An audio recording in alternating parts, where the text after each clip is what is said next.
Hola a todos, mucho gusto, soy la doctora María Fernanda López, soy médico de trauma, médico de cirugía articular y les voy a presentar el tema de displasia de desarrollo de la cadera por parte del Centro de Educación Profesional Continua Atenea.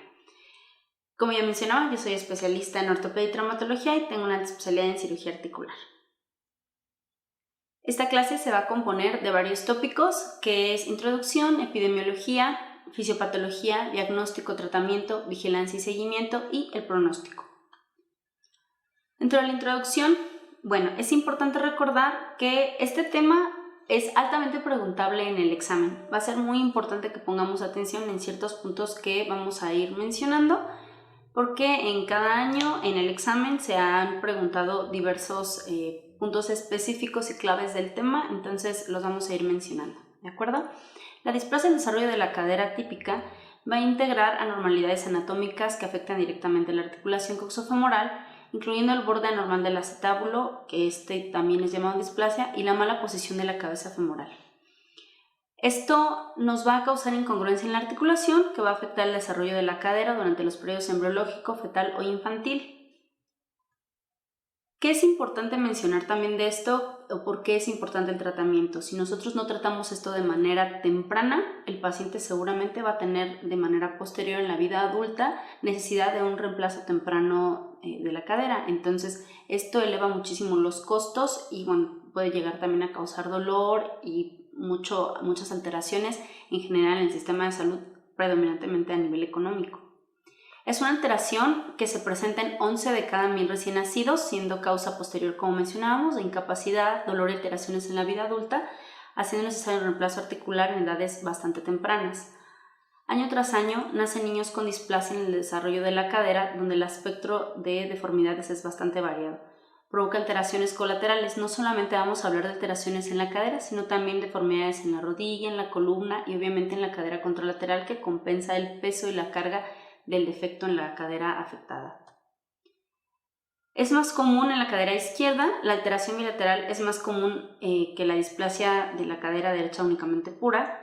La alteración es importante nosotros tenerla muy en cuenta. ¿Por qué? Porque si nosotros aplicamos programas de detección temprana, va a disminuir los costos de la atención y va a permitir una mejor calidad de vida en nuestros pacientes. Y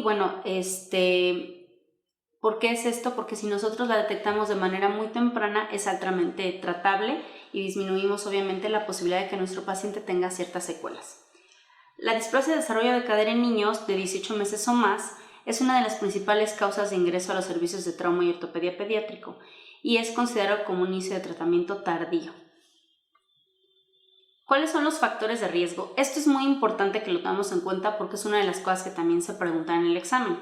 Es mucho más común en mujeres de una proporción de 5:1, en madre primigesta, presentación pélvica de nacimiento o de nalgas, también en madre menor de 18 años o mayor de 35 años, bebés con un peso mayor de 4 kilogramos, oligohidramnios. ¿Por qué es esto? Porque vamos a tener una menor proporción de espacio dentro del útero. Entonces, nuestro paciente va a tener menor capacidad de movilidad. Y entonces, si a esto, por ejemplo, le sumamos la posición del feto en posición de nalgas o presentación pélvica, entonces esto va a hacer que la cadera esté en una posición alterada en toda su formación.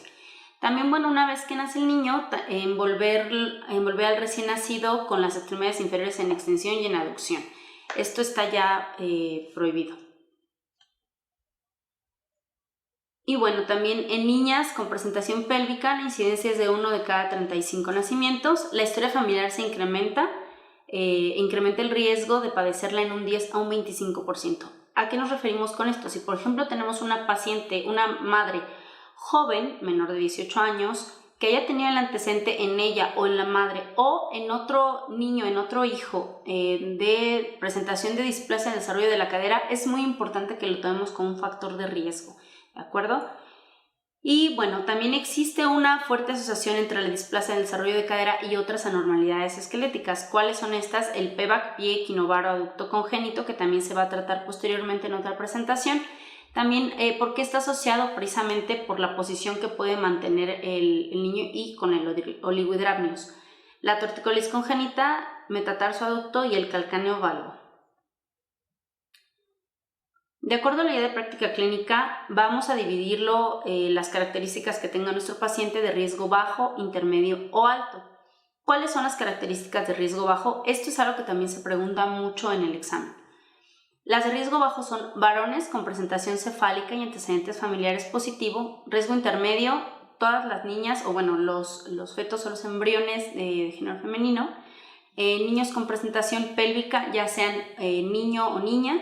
Y de riesgo alto, como ya mencionábamos, niñas con o recién nacidos femeninos con antecedentes familiares positivos, niñas con presentación pélvica y niños con antecedentes familiares positivos y a su vez presentación pélvica.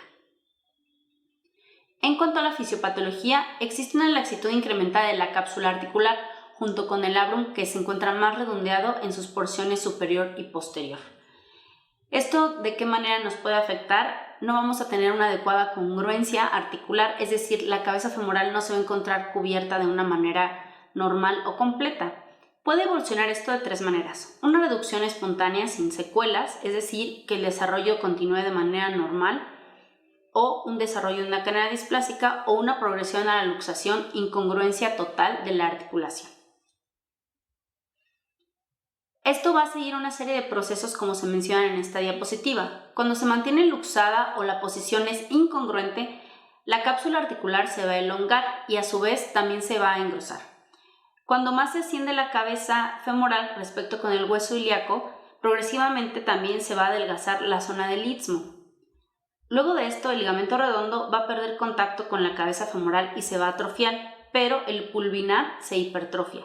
Esto también va a ser de las características que tenemos que tratar cuando existe, valga la redundancia, el tratamiento quirúrgico, porque se tiene que reducir de tal suerte que quitemos el pulvinar o quitemos una parte de este, porque va a estar tan grueso que no nos va a dejar hacer una reducción adecuada.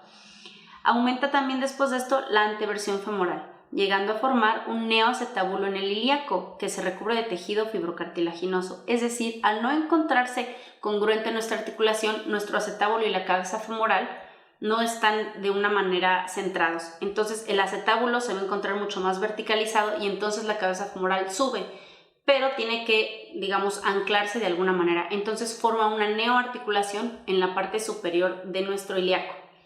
Todos los cambios se conocen como cambios adaptativos y se considera que aparecen a partir de la 6ª semana. Ahora, ¿cuál es el diagnóstico presentación clínica? Este diapositiva es muy importante porque las maniobras de Barlow y Ortolani son muy preguntadas en el examen en general. Existen dos maniobras, las de Barlow y Ortolani. Son clásicas de pregunta. Entonces, en la maniobra de Barlow vamos a ver si la cadera es luxable o no.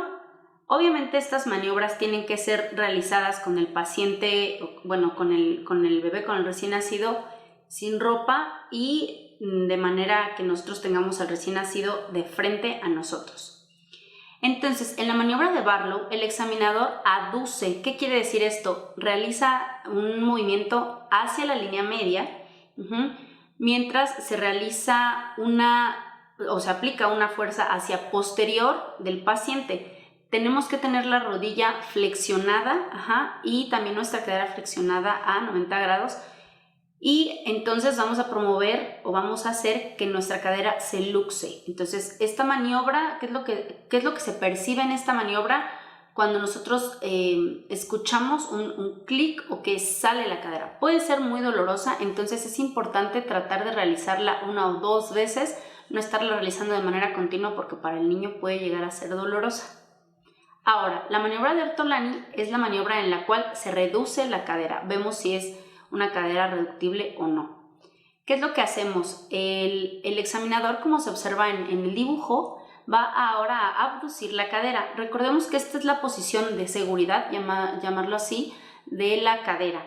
Es la posición en la que se encuentra mucho más congruente.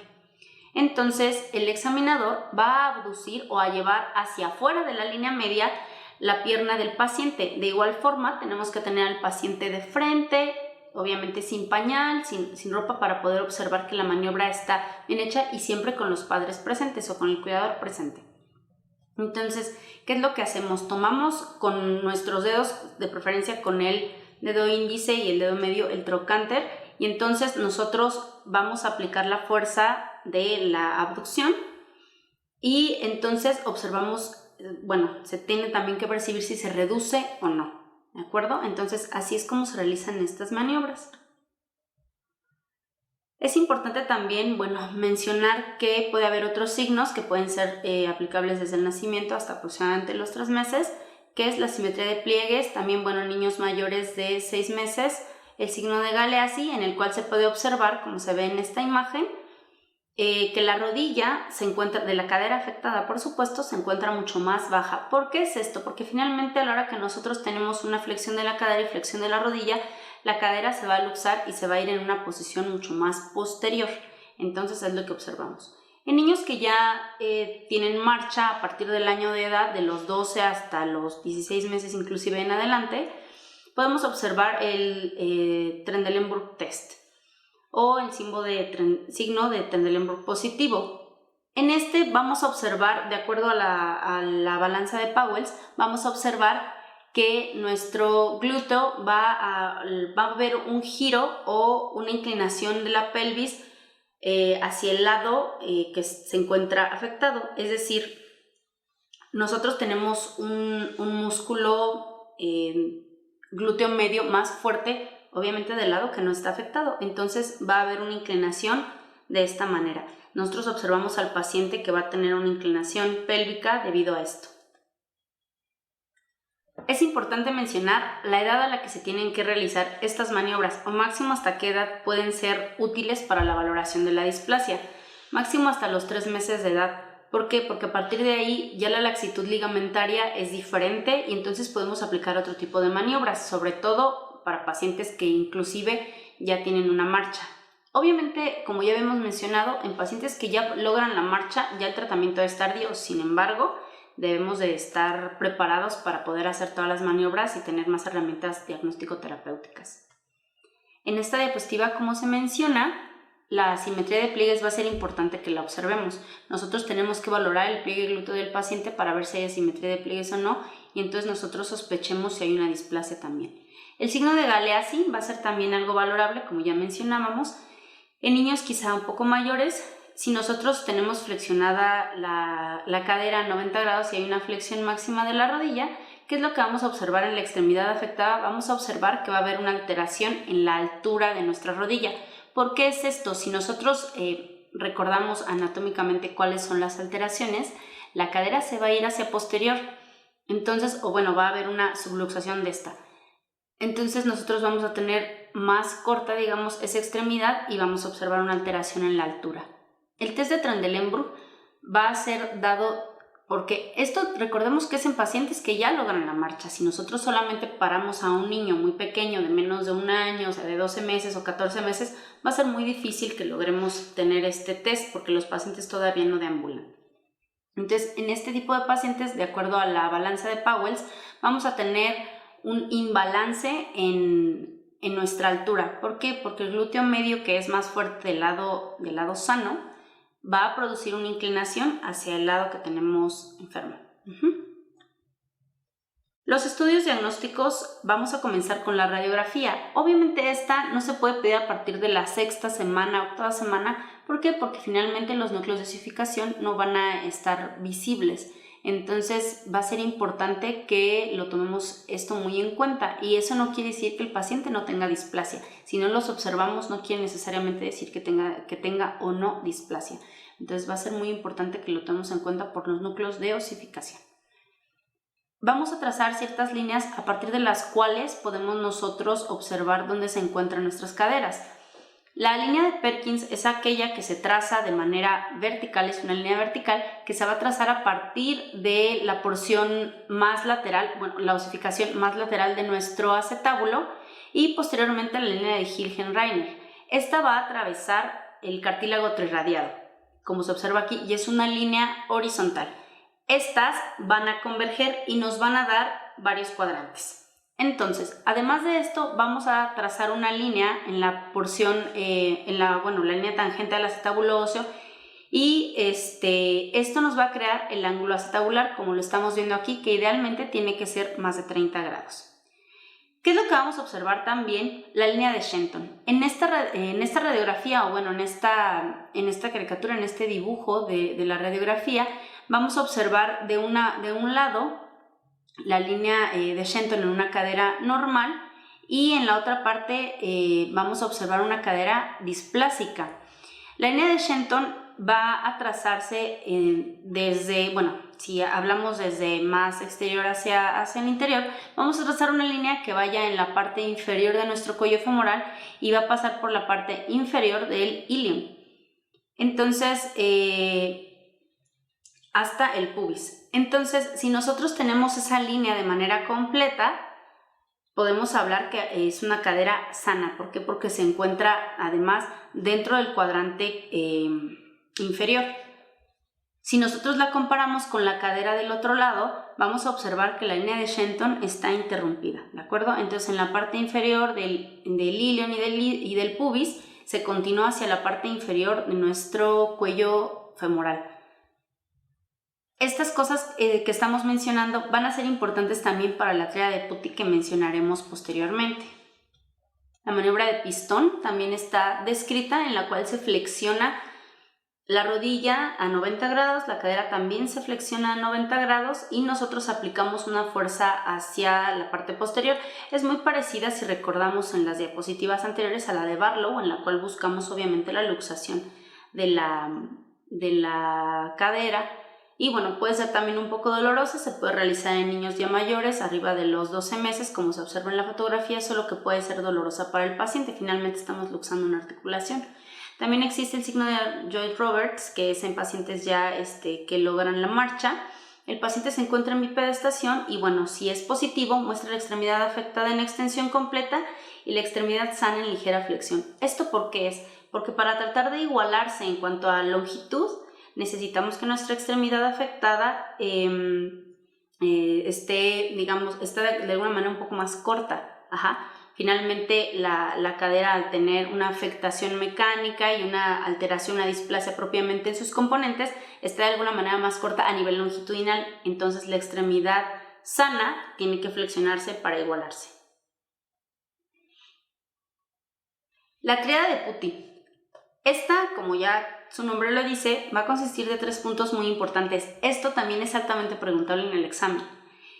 Uno de ellos, como lo observamos aquí, de hecho esta imagen es de la guía de práctica clínica, es el desalojamiento de la cabeza femoral. ¿Desalojamiento a qué nos referimos?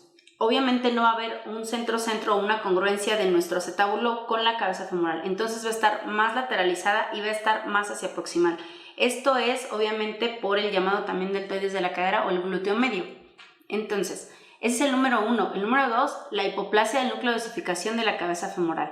Si nosotros lo comparamos con la cadera contralateral, por eso es importante tomar una AP de pelvis con vista a ambas caderas para poder valorar bien todas estas líneas antes mencionadas y estas características. Si nosotros lo comparamos con el contralateral, va a estar mucho más pequeño.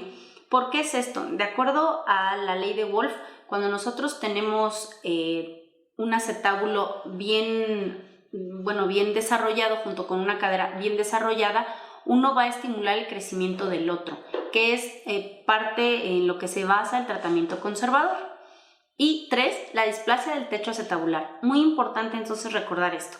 La displasia del techo acetabular va en congruencia con lo que les había mencionado. Si nosotros tenemos un acetábulo que no está en congruencia con la cabeza femoral, entonces uno no va a estimular al otro y su crecimiento va a ser totalmente dispar. Esa es la tríada de Putty. Estas 3 características son muy importantes recordarlas. Hay otra técnica de medición, que es la técnica de von Rosen, que consiste en la abducción de caderas a 45 grados, el miembro pélvico está extendido en máxima rotación interna, posición luxable de la cadera, como habíamos mencionado. Ojo, recordar que la abducción es la posición de seguridad. Aquí se va a trazar una línea media a lo largo de la diáfisis femoral y prolongándose hacia arriba debe de tocar con el borde externo del techo de la cadera normal. En cuanto a los estudios diagnósticos, el ultrasonido, este ha sido uno de los estudios que últimamente se han usado más para tamizaje en recién nacidos y en general en población de riesgo. La primera ecografía no debe de realizarse hasta la 2ª a 4ª semana de vida. Este es inocuo, a diferencia de la radiografía, pues bueno, no hay radiación. Lo que sí es que es operador dependiente. Y bueno, permite una evaluación dinámica. A diferencia de la radiografía, ¿a qué nos referimos con una evaluación dinámica? Finalmente podemos hacer movimientos de flexión, de abducción, de aducción de la cadera mientras se observa el ultrasonido. Entonces, eso nos permite ver el comportamiento tanto del pulvinar como también de la fóvea, etcétera, de nuestra cadera, y podemos ver en general cómo se encuentra. Obviamente necesita ser realizada por gente que tenga un buen entrenamiento para realizar este estudio, y también, bueno, se tiene que tener un equipo especial para un transductor para músculo esquelético. La clasificación de Graf la vamos a mencionar. Finalmente no es tan preguntada en el examen, pero es importante conocerla porque, bueno, es a partir de la cual se realizan varias clasificaciones de manera ultrasonográfica. A partir del año de vida, la calcificación del núcleo de la osificación va a impedir la correcta visualización de las estructuras anatómicas. Entonces, es decir, tenemos hasta ese límite de edad para poder realizar el ultrasonido. La técnica ecográfica más utilizada es la técnica de Graf, como mencionábamos, que permite obtener una imagen coronal estática de la cadera en una posición lateral.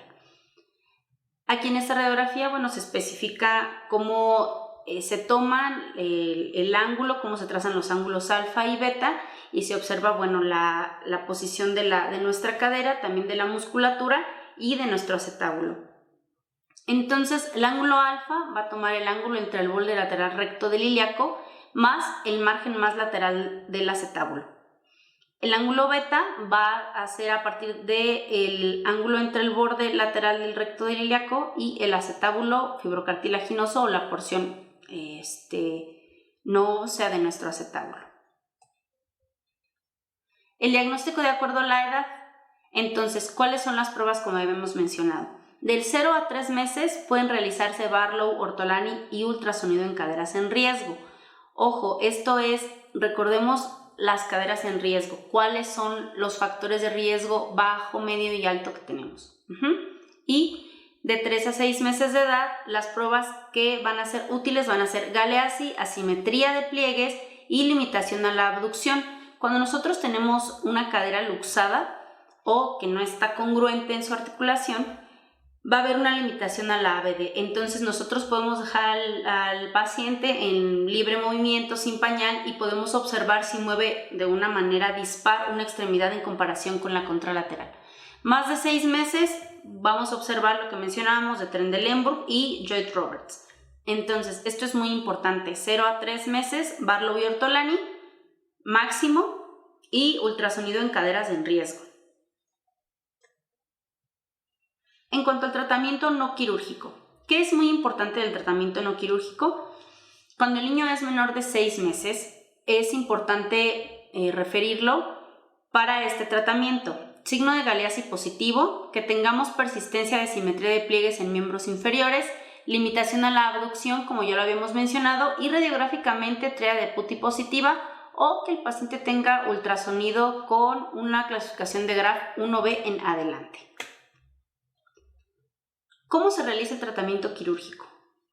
Se realiza con una reducción cerrada y, se tiene que valorar ante la falla del tratamiento no quirúrgico y un diagnóstico tardío de displasia de desarrollo de la cadera posterior a 6 meses de edad. Es decir, cuando nosotros tenemos un paciente con por ejemplo, ya a partir de 6 meses de edad, 8, 12, o incluso que el paciente ya deambule, en esos pacientes ya no tiene caso intentar el tratamiento conservador con un cojinete de Fredka o con otro tipo de dispositivos que mantengan la cadera en flexión y en una abducción.